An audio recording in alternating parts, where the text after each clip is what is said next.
بسم اللہ الرحمن الرحیم۔ نبی پاک اور ان کی آل پر لاکھوں کروڑوں اربوں کھربوں درود السلام۔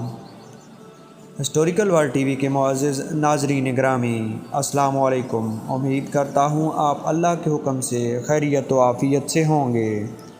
آج کی ویڈیو کے اس ٹاپک سے پہلے ہم اپنے ناظرین سے گزارش کرتے ہیں کہ اللہ اور اس کے رسول کا پیغام دنیا کے تمام انسانوں تک پہنچانے میں ہماری مدد کریں۔ ویڈیو کو پورا دیکھیں، لائک کریں، شیئر کریں اور کمنٹ سیکشن میں اپنی رائے کا اظہار کریں اور چینل کو سبسکرائب کر لیں۔ لفظ قربانی کا مادہ ہے کاف رے بے، جس کا مفہوم ہے قریب ہونا۔ قربانی کی اصطلاح لفظ قربان سے بنی ہے، جس کے معنی ہیں ہر وہ شے جسے اللہ کی راہ میں اس کا قرب حاصل کرنے کے لیے پیش کر دیا جائے۔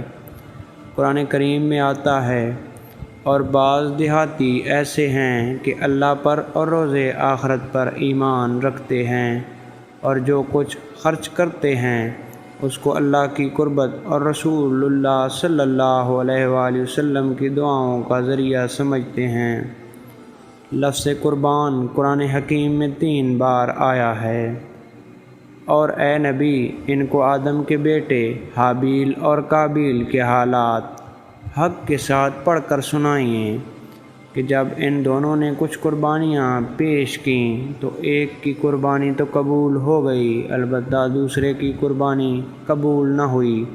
قرآن کریم میں آتا ہے، جو لوگ کہتے ہیں کہ اللہ نے ہمیں حکم بھیجا ہے کہ جب تک کوئی پیغمبر ہمارے پاس ایسی قربانی لے کر نہ آئے جس کو آگ آ کر کھا جائے، تب تک ہم اس پر ایمان نہ لائیں گے۔ جن کو انہوں نے اللہ کے سوا تقرب کا ذریعہ اور معبود بنایا تھا، انہوں نے ان کی مدد کیوں نہ کی؟ تو کئی اعتبار سے قربانی سے مراد وہ جانور ہے جو اللہ کی رضا کے حصول کے لیے شکرانے کے طور پر یا کسی کوتاہی کے کفارے کے طور پر ذبح کیا جاتا ہے۔ قرآن کریم میں اس کے لیے خدا وہ قربانی جو مینا میں پیش کی جائے یا نسک کے الفاظ آئے ہیں۔ قرآن کریم میں آتا ہے، اور اللہ کی خوشنودی کے لیے حج اور عمرے کو پورا کرو، اور اگر راستے میں روک لیے جاؤ تو جیسی قربانی میسر ہو پیش کر دو، اور جب تک قربانی اپنے مقام پر پہنچ جائے سر نہ منڈواؤ۔